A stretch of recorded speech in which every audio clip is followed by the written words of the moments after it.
Perkenalkan, nama saya Kristi Natalia, NPM 1850-3006. Di sini saya akan menjelaskan gejala perubahan makna dan mengapa terjadinya perubahan makna. Peyoratif. Peyoratif adalah perubahan makna kata yang lebih rendah. Peyoratif terjadi ketika sesuatu yang awalnya memiliki makna yang nilainya baik menjadi lebih rendah atau lebih kurang baik. Peyoratif dapat diartikan sebagai kebalikan dari amelioratif. Contohnya adalah kata kaki, tangan. Pada awalnya memiliki makna pembantu umum. Namun, karena mengalami perkembangan, kata kaki tangan berubah maknanya menjadi kaki tangan penjahat atau mata-mata musuh yang berarti lebih rendah nilainya. Selanjutnya adalah makna yang meluas. Makna yang meluas terjadi ketika suatu makna itu terbatas dan mengalami perubahan kata dan terjadi menjadi lebih luas dan seluas-luasnya. Contohnya kata saudara, kakak dan adik. Awalnya digunakan hanya untuk orang yang memiliki hubungan darah atau keluarga, tetapi sekarang menjadi digunakan untuk kata ganti untuk memanggil seseorang yang bukan sedarah.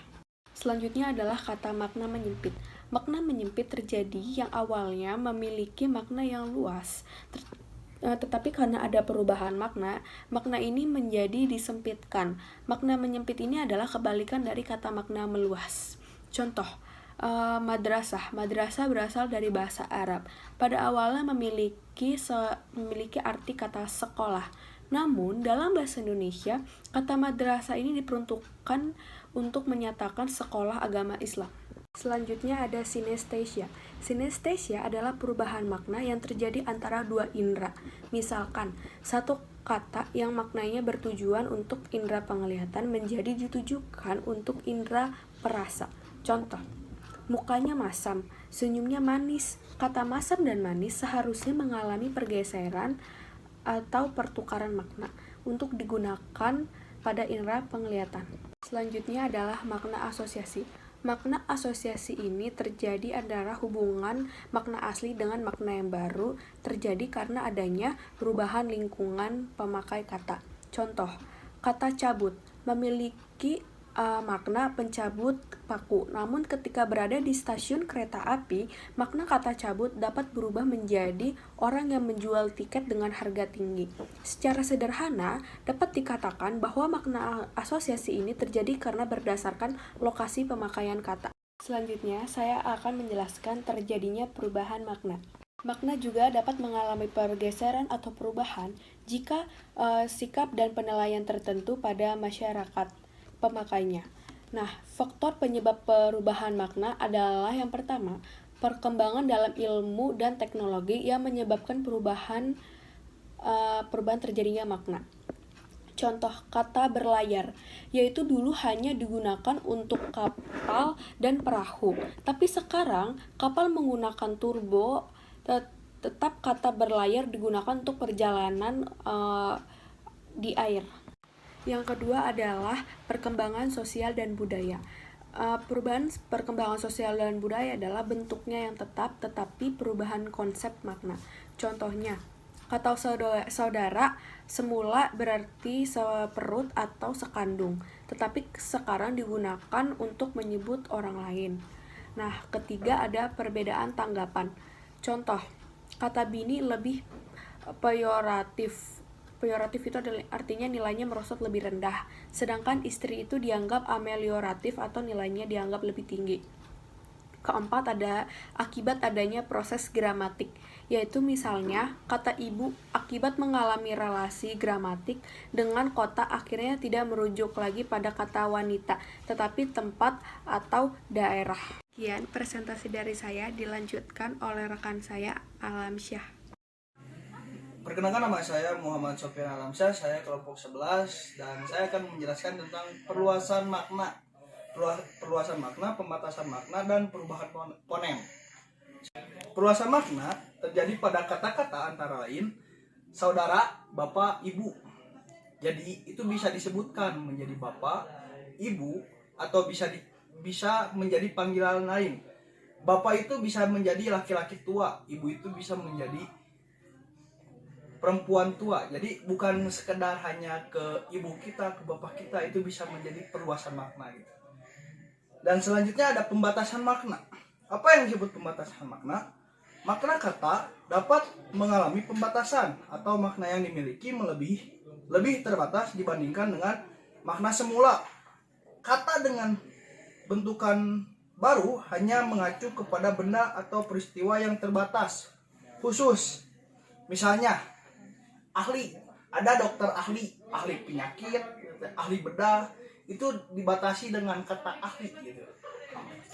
Terus yang ketiga ada penghilangan fonem. Pada kata gelonggong terjadi penghilangan fonem. Jadi penjajah gelonggong harusnya adalah gelonggong. Penghilangan fonem adalah di mana diletak e. Jadi gelonggong bukan gelonggong. Itu yang bisa saya sampaikan. Sekian dan terima kasih. Mohon maaf jika ada kesalahan. Mohonlah dimaafkan. Terima kasih. Assalamualaikum warahmatullahi wabarakatuh. Perkenalkan, nama saya Nogi Lesmana, NPM 1850322. Di sini saya akan menjelaskan tentang materi perubahan makna akibat lingkungan dan perubahan makna akibat asosiasi. Yang pertama ada perubahan makna akibat lingkungan. Lingkungan masyarakat dapat menyebabkan perubahan makna suatu kata. Kata yang dipakai dalam lingkungan tertentu belum tentu sama maknanya dengan kata yang dipakai di lingkungan lain. Misalnya kata seperti cetak bagi yang bergerak di lingkungan persurat kabaran selalu dihubungkan dengan tinta, huruf, dan kertas. Tetapi bagi dokter lain lagi, dan lain lagi pula bagi pemain sepak bola. Seperti pada contoh bahasa berikut. Yang pertama, buku itu dicetak di balai pusaka. Yang kedua, cetakan batu bata itu besar-besar. Yang ketiga, pemerintah menggiatkan pencetakan lahan baru bagi petani. Yang keempat, dokter mencetak banyak uang. Yang kelima, Ali mencetak 5 gol dalam pertandingan itu.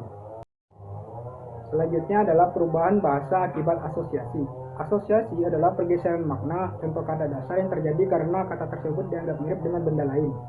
Dengan kata lain, makna asosiasi merupakan sebuah ungkapan yang dijadikan perumpamaan ungkapan lain karena ungkapan tersebut mempunyai kemiripan sifat dengan ungkapan yang diperumpamakannya. Adapun beberapa contoh perubahan makna asosiasi yang dimaksud sebagai berikut. Yang pertama, orang-orang yang menerima amplop dari pengusaha pada akhirnya ditangkap oleh pihak berwenang. Maksud dari amplop adalah uang suap, berbeda dari makna denotasi dari kata amplop yang berarti tempat surat. Sehingga arti sebenarnya dari kalimat tersebut adalah orang-orang yang menerima uang suap dari pengusaha pada akhirnya ditangkap oleh pihak berwenang. Yang kedua, para calon kepala daerah seharusnya tidak memperebutkan kursi gubernur yang saling memfitnah. Maksud dari memperebutkan kursi bukanlah sesuatu kegiatan yang benar-benar memperebutkan kursi, melainkan suatu kiasan yang menggambarkan aktivitas memperebutkan jabatan. Sehingga arti sebenarnya dari kalimat tersebut adalah para calon kepala daerah seharusnya tidak memperebutkan jabatan gubernur dengan saling fitnah. Yang ketiga, Pak Anton gulung tikar karena pegawainya melakukan korupsi. Maksud dari gulung tikar bukanlah suatu kegiatan yang menggulung tikar, tetapi merupakan kiasan atau keadaan bangkrut. Sehingga arti sebenarnya dalam kalimat tersebut adalah Pak Anton bangkrut karena pegawainya melakukan korupsi. Sekian materi dari saya, terima kasih. Ya, Assalamualaikum warahmatullahi wabarakatuh. Nama saya Bima Prakoso, NPM 185030017. Di sini saya akan menjelaskan tentang materi kelompok 11 ya, semantik, tentang perubahan makna akibat tanggapan pemakai bahasa. Jadi makna kata itu dapat mengalami perubahan gitu teman-teman akibat pemakaian bahasa gitu. Nah, perubahan tersebut cenderung ke hal yang menyenangkan bisa atau ke yang nggak menyenangkan juga bisa gitu. Nah, kata yang cenderung maknanya ke arah yang baik itu disebut amelioratif gitu. Nah, sedangkan sebaliknya gitu, ke yang cenderung ke arah yang kurang baik atau negatif itu disebut peyoratif gitu. Nah, saya akan menjelaskan di sini contoh-contoh kata-kata yang termasuk ke amelioratif tadi atau ke yang peyoratif tadi. Jadi yang ke amelioratif itu seperti kata juara gitu. Juara dulu bermakna kepala penyambung ayam gitu kan. Itu kan negatif ya konteksnya. Nah, sekarang maknanya menjadi positif atau ya bisa disebut menyenangkan gitu kan. Seperti ya banyak lah kata-kata tentang juara umum, juara renang, juara dunia atau sebagainya kan itu positif gitu ya, udah nggak negatif lagi gitu. Selanjutnya itu kata-kata yang negatif itu atau peyoratif itu antara lain gerombolan tuh. Dulu itu gerombolan itu maknanya itu orang-orang yang berkelompok gitu. Dengan munculnya pemberontakan di Indonesia, nah kata gerombolan itu berubah tuh, mindset dari orang-orang Indonesia itu berubah, kata-kata gerombolan itu jadi negatif gitu. Bahkan tidak menyenangkan dan menakutkan seperti gerombolan perampok, gerombolan pemberontak gitu dan sebagainya, pencuri lah. Nah, jadi begitu gitu. Selanjutnya ada cuci tangan gitu, itu sama negatif ya, asalnya positif terus ke negatif gitu. Nah dulu cuci tangan itu dihubungkan dengan kegiatan mencuci tangan gitu, membersihkan tangan setelah makan atau bekerja. Nah sekarang itu cuci tangan itu identik dengan hal-hal yang negatif seperti kayak apa ya, suatu persoalan itu tidak mau ikut, maaf. Jadi begini,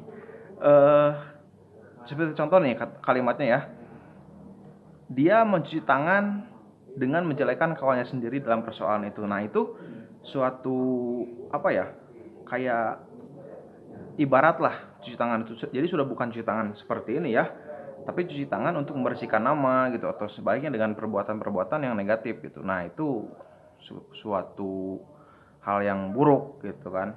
Nah selanjutnya saya akan menjelaskan perubahan makna akibat pemindahan jenis bahasa, teman-teman. Nah perubahan makna dari jenis bahasa daerah ke dalam bahasa Indonesia, sebagai contoh nih, kata seni yang kemudian di dalam bahasa Indonesia bermakna sepadan dengan bahasa Belanda itu kunst gitu kan.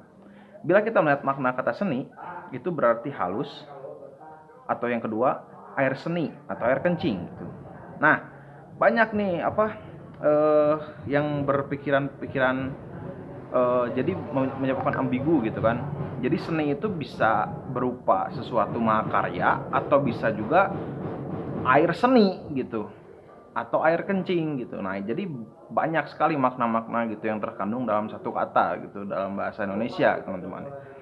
Nah Jaya Sudarma tahun 1993 mengatakan bahwa kosakata bahasa daerah tertentu yang masuk dalam bahasa Indonesia dirasakan tidak layak diucapkan bagi daerahnya, tapi dalam bahasa Indonesia itu sah-sah saja gitu. Seperti contoh butuh, itu dalam bahasa Palembang butuh itu alat kelamin laki-laki, teman-teman. Tapi dalam bahasa Indonesia itu bisa dipakai seperti kebutuhan, membutuhkan, jadi sah-sah saja gitu. Atau kata momok tuh, dalam bahasa Sunda kata momok itu alat kelamin perempuan, tapi di bahasa Indonesia itu artinya itu sesuatu yang ditakutkan gitu. Jadi sah-sah saja gitu orang mau berkata butuh atau momok yang tadi gitu, asalkan dengan konteks yang benar dan di daerah yang benar gitu. Tidak, maksudnya kita mengucapkan dengan tidak salah kayak gitu. Terima kasih, sekian dari saya. Wassalamualaikum warahmatullahi wabarakatuh.